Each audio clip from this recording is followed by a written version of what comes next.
안녕하세요. 거꾸로 국어교실 우리 형 박정민입니다. 자, 이제 막바지 다 왔습니다. 근대 국어에 들어가게 됐네요.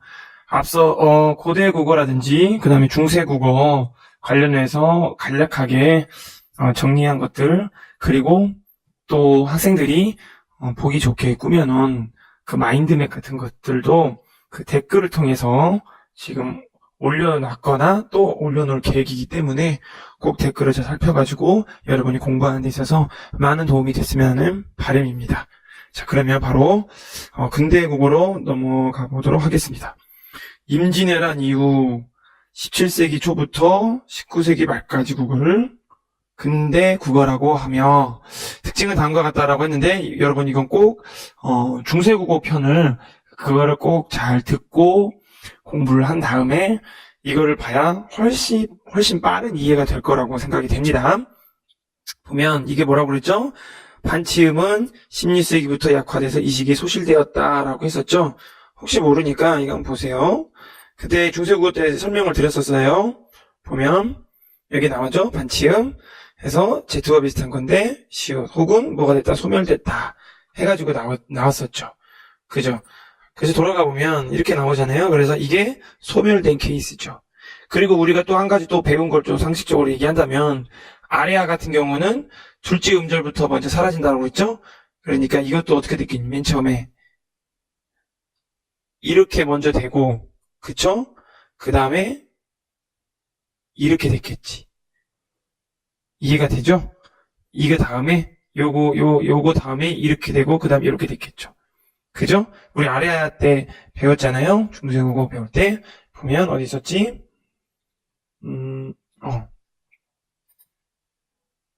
여기 있죠? 여기. 그죠? 이때에서 맨 처음에 이렇게 첫 번째는 음절 뒤 이 둘째 음절부터 먼저 사라지기 시작해서 이게 아래아가 으로 바뀌었고 아래아가 아로 바뀌었다. 그 다음 첫째 음절이. 그래서 이렇게 들어놓은 적이 있어요. 아시겠죠? 그 다음에 봅시다. 그 다음에 옛이응은 종성에서만 실현되고 글꼴도 이렇게 이응으로 변하였다라고 해서 그때도 보면 여기 부분에 충분히 설명이 되어 있습니다. 그러겠죠? 이거는 중세국어 편 댓글에 보면은 다운받으실 수 있습니다. 그 다음에 어두자운군 이것도 사라졌고, 그 다음에 하나는 이건 하나 알아둡시다. 거센 소리화와 된 소리화가 했다 보면은 여기 보면 거센 소리와 이렇게 된 소리와 이런 것들이 일어났다. 그리고 두음 법칙에 따라 변화가 나타나 어두의 니은이 탈락되기 시작했다라고 된 거. 그 다음에 국외음화가 점진적으로 나타났다. 이게 티다가 치다 이렇게 해서, 여러분 이제 하나 알아둘 게 뭐냐면 국외음화가 뭐죠? 국외음화? 이거는 한 가지 알아두는데 디귿이나 디귿이 모음 이나 그 다음에 반모음 이 이렇게 표시해줘야죠. 앞에서 어떻게 지읒, 이거 지워서 다시 해야겠다. 이거 지워서 다시 할게요. 앞에서 지읒이나 치읒으로 바뀌는 현상이에요. 됐죠? 근데 이게 이제 국외음화인데, 이게 이제 조금 알아둘 필요가 있는 게 뭐냐면, 이게 이제 이 오늘날에 좀 이제 첨가를 하자면, 오늘날 이 좋다. 이게 이제 오늘날은 굿이라는 의미로 쓰이고 있잖아요.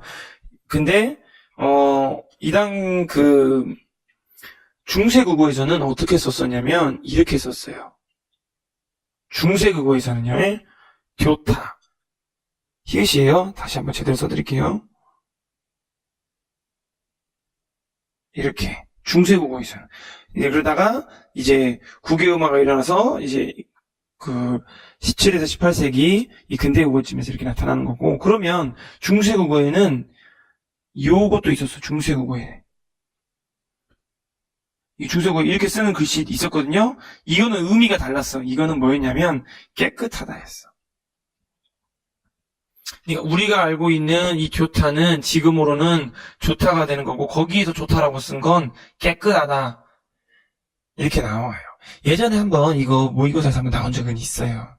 이렇게 좋다 이러니까 좋다 이거에서 굿이라고 해석을 해놨거든. 그렇게 해석하면 안 돼. 그거는 뭐다? 깨끗하다로 해석을 해야 돼요. 무슨 말인지 아시겠죠? 네. 그 다음에 넘어가면 여기 아까 내가 설명했던 거 나오네요. 아래아가 점차 했는데 둘째 음절 이하에서 뭐로? 으로. 그 다음에 16세기 이렇게 됐고 18세기부터는 첫째 음절인 이 아래아도 아로 변했다 라는 거 한번 이 연도도 한번 알아두시면 좋겠네요. 그래서 맨 처음에 어떻게? 둘째부터 의가 나오기 시작하고 그 다음에 첫째 음절인 것도 이제 아로 변한다 이 말이죠? 그죠? 그 다음에 이게 중세국어에서는 그거죠? 이중모음이었죠? 그지? 여기서는 7모음체계였잖아요? 그렇죠? 그래서, 이게 이제 17, 18세기는 이게 이제 단모음으로 이제는 변하기 시작했다. 이게 이제 단모음이다. 라는 거죠. 그 다음에 입술 소리 해가지고, 원수모음, 이 원수모음이 뭐냐면은, 이게, 이 현상은 원수모음화라고 해요. 이게 뭐냐? 이게 양순음이잖아? 입술 소리. 양순음, 미음, 그 다음에 비읍, 그 다음에 쌍비읍. 이거 아래에 의가 우로 바뀌는 현상을 원순 모음화라고 합니다. 뭐 내용은 그렇게 어렵진 않아요. 그러니까 원순, 둥글원. 순은 입술순. 입술 둥그렇게 변한다는 거예요. 쉽죠? 네, 그리고 왜 그러냐면 발음의 편리성 때문에 그렇겠죠? 그 다음에 이렇게 우로 변했다 라는 거예요. 아시겠나요? 그 다음에 여기 하나 봅시다. 아까 아리아는 이제 최종적으로 사라진 건 이때. 그래서 이 1943년 이전까지는 그래도 꾸준히 남아 있었다 라는 거. 그 다음에 우리가 말한 것 때 성조 배웠었죠? 그쵸? 중세국어 때 이것도 이제 사라지고 방점표기도 사라졌다. 그래서 상선, 이것도 설명드렸지? 낮아서 높으로 올라가는 현상, 그것이 장음으로 변화해서 음장으로 남아있다 라는 거. 네. 그 다음 넘어가 봅시다. 그 다음에 근대국어의 표기는 다음과 같은 특징을 보인다 라고 돼 있죠.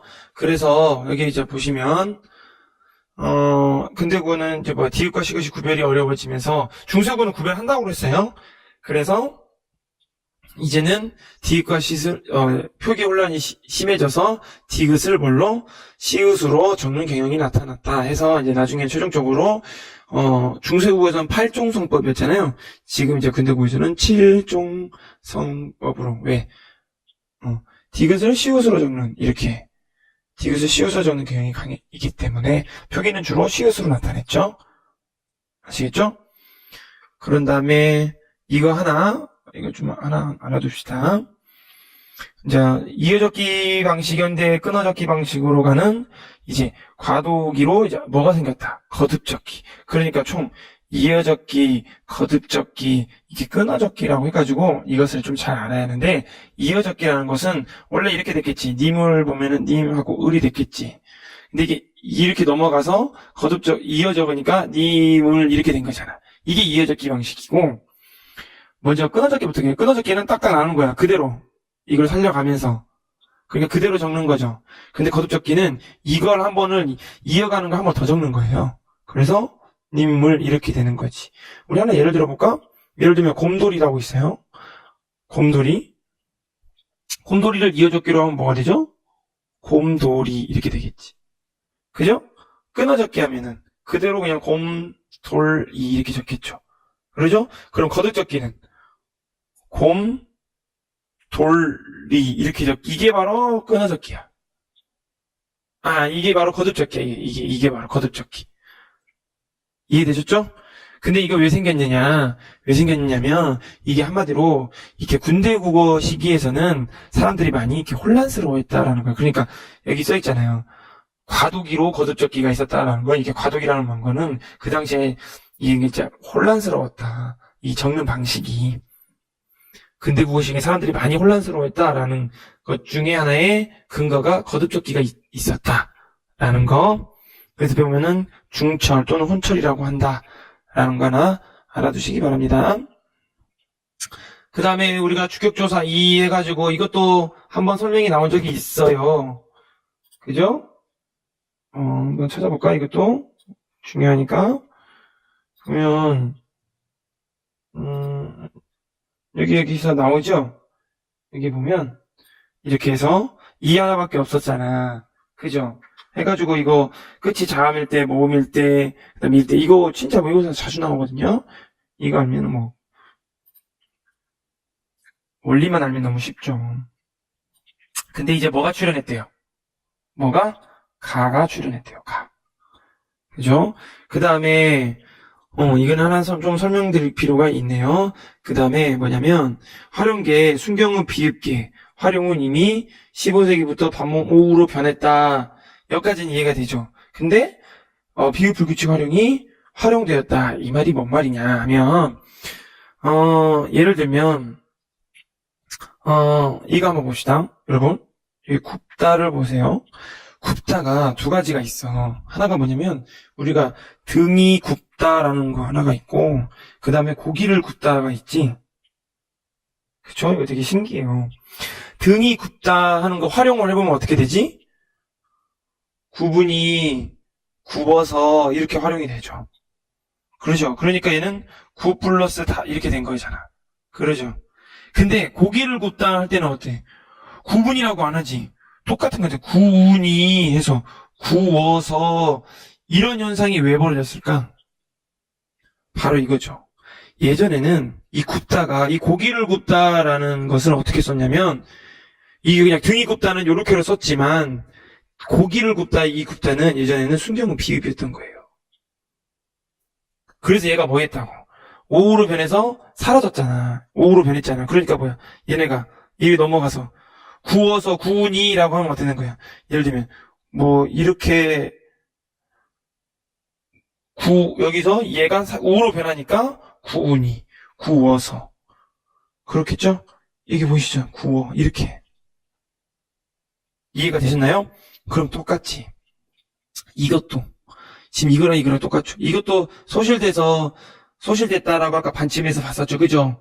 그런데 이건 뭐야? 그러니까 뭐야? 우리가 씻다를 보면 씻고, 씻어, 이렇게, 씻으니, 이렇게 딱 가잖아. 얘는 이게 안 없어졌잖아. 근데 얘는 뭐야? 없어졌죠. 소멸돼 버렸죠. 그거는 뭐야? 씻다 옛날에 이렇게 썼던 거지. 그러니까 얘가 소멸되니까, 지어, 이렇게 나왔던 거죠. 이해가 되시죠? 불규칙 활용 같은 거, 이게 신기하죠, 그죠? 그 다음에, 객체 높이법 선어마음이 요것도 설명했었고, 이게 소멸됐고, 시제를 나타내는 선어말음이 어시 확립되었고 갯도 형성했고 뭐 책에 따라 좀 다르긴 한데 이렇게 쓰는 책도 있고 뭐 옴이나 이렇게 쓰는 것도 있어요. 이렇게 명사형으로 만드는 거. 이거는 똑같아. 이거 어떻게 구분하냐라고 하면은 양성일 때는 옴을 썼고 음성일 때는 um을 썼어요. 이거 모음조 형성 때문에 그렇게 했었는데 그것보다 이제 이 기가 이제 더 많이 쓰이게 되었다라는 거.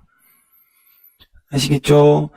그래서 이제 내려가 봅시다. 그래서 근대국어 단어는 다음과 같은 특징을 본다 해서 이제 뭐 서양 물물이나 어떤 사상이 들어오고 새로 유입된 한자어가 많아졌다 해서 이렇게 쭉 나오죠. 그렇죠? 그래서 이제 여기는 뭐지? 보면은 종이와도 뭐가 성조 둘째 음절에서는 으로 첫째 음절에서는 아로 뭐가 아래 아가 그 주격조사 뭐가 가가 이제 출현했다라는 거. 쉬웠죠? 그래서 보면 정말 이거 그죠? 그래서 이 국어의 순환이 시작되었죠. 해서 그러니까 보면 우리가 이런 걸 잘 알아둬야 돼. 응? 이런 걸 좀 알아둬야 이걸 모의고사에서 안 나온다 뭐 한다라고 하지 말고 이거는 여러분이 반드시 머릿속에 해서 다시는 이런 일이 일어나지 않도록 해야 돼요. 1910년에 조선은 식민지화했고 38년에 민족말살전책으로 본격해서 조선어소 폐지하고 조선어라는 문필 활동을 금하였대요. 아우 그죠? 그래서 몇 년에 1940년에는 폐간시켰고 42년에는 이렇게 좋은 이 엄청난 하려는 사람을 구속하고 이걸 압수했대요. 아주 그냥 그죠? 그래서 이거 수업 폐지 몇 년이라고 이런 거 알아둡시다. 그 다음에 이거 1940년 구속 이렇게 이 정도는 알아두셔야 합니다. 아시겠죠? 중세국어가 충분히 학습이 됐다 하면 근대국어는 거기서 이어져 오는 것을 이해하는 수준이기 때문에 그렇게 어렵진 않았을 겁니다. 자, 그러면 이것도 근대국어도 이제 수업 이후에 이제 마인드맵 하거나 이렇게 하면은 그것도 올려드릴게요. 여러분 다음에는 제가 훈민정음 주의보 학습활동에 나오는 거 있잖아요. 그거는 제가 분석을 해서 올려드리도록 하겠습니다. 이상입니다. 수고하셨습니다.